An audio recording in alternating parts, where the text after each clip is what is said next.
So no one has forgot about Dre, but I do think that everyone is forgetting about AMD at the moment. Over the last week in particular, everyone has been focusing on NVIDIA because the release of the RTX 2070, 2080 and 2080 Ti. We're going to see the 2080 and 2080 Ti come out at the end of September. But the general feeling is, well, certainly within the cryptocurrency world, is that they are too expensive. You're going to get a 20 or 30% boost, but they've put prices up by like 50, 60%.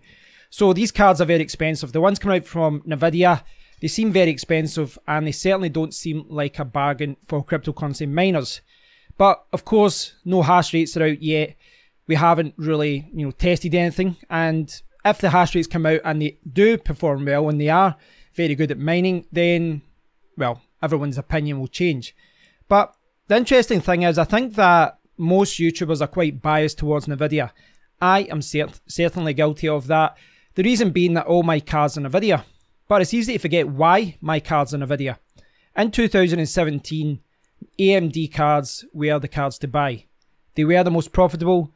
They were a little bit more, they drew a little bit more power, but generally speaking, their hash rates were so much higher than their NVIDIA equivalents. When I started looking at cards in November and then I bought some cards in December, AMD cards were, well, they weren't there. The demand outstripped supply by a huge amount, and whenever there was an AMD card announced, be it used or retail, it was snapped up very, very quickly. And I saw AMD cards that should have been retailing at £500 in the UK being sold for about £1,000 in the UK. It was insane. But these cards were performing so well. But I think everyone this year has been focusing on when's NVIDIA, when's the 11th or what became the 20th series coming out? When's it coming out? When's it coming out? No one was really talking about AMD. Now, I did a video a few weeks ago and I mentioned the WX8200. This is a workstation GPU and it's a stripped down version of another card which retails at well over $2,000, but this one's coming out at just under $1,000. Now, I couldn't find any hash rates for the card that it's based on. But that's not to say that the higher card isn't good at mining. It doesn't give good mining rates. It's perhaps just no one's been mining with it because it's not designed for graphics cards and because it retails at a few $1,000s. Probably a lot of people haven't tested it. So there is a chance that a card like this could be good at a particular algorithm. But the reason I'm bringing this up is that AMD have been releasing other cards.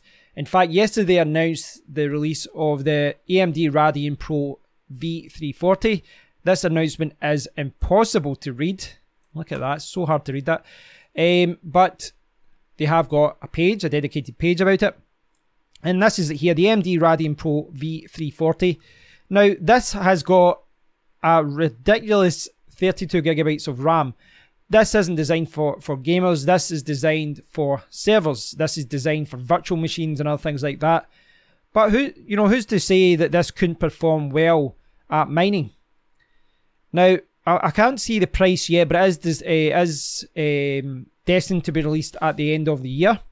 But you can see some of the things here: 32 gigabytes of HBM2 memory, remote management, up to 32 virtual machines. 2 GPUs based on the advanced Vega architecture, and we all know the Vega 56 and 64. So if I expand the specifications here, I believe it's 300 watts is the power draw. So you can see the specs here, 300 watts, PCI Express 3 x 16. This will take up 2 slots on your board, and I'm not sure if you'll be able to, yeah, you should be able to still connect that with a riser if you did use it for mining, but looks like a beast of a card. Now, yeah, there's no tests out there yet for mining. There's no indication this could be a good mining card, but it could be. And you have to remember as well that certain algorithms perform in different ways and they react to different cards. There was always some cards that were better with AMD cards. Some algorithms, that were mined and got a better hash rate with AMD cards, and other algorithms, Equihash being the popular one, they always perform better with NVIDIA cards. But who's to say? Maybe they will release a workstation or a server GPU, or maybe they'll release another gaming GPU that can, mine at a very effective rate. So I think the talk over the last, couple of weeks has been a lot of people saying that GPU mining is dead based on what NVIDIA are doing and the prices they're releasing their cards at. But AMD are still in the race. They haven't really been talking much. They've just been operating in the background, I guess. And NVIDIA have certainly got more of the attention. But it's easy to forget that they still produce graphics cards. Last year, the 56 and the Vega 64 here, they were two of the best cards for mining. And people were snapping them up everyone was snapping them up very quickly for Ethereum and other algorithms. And they still do perform really well. So, yeah, don't forget about AMD. All the focus right now is on these AMD cards, AMD cards, these NVIDIA cards. And these NVIDIA cards could actually still, come out and have a good hash rate.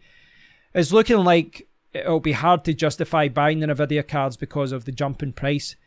But, I keep saying that perhaps we should be looking at used cards rather than new. But all it takes is one or two new releases by AMD and everything is flipped on its head. So don't forget about AMD. Thanks for watching, guys. I'd love to hear your thoughts on this, so please do leave a comment below and I'll speak to you all in the next one. Cheers, guys.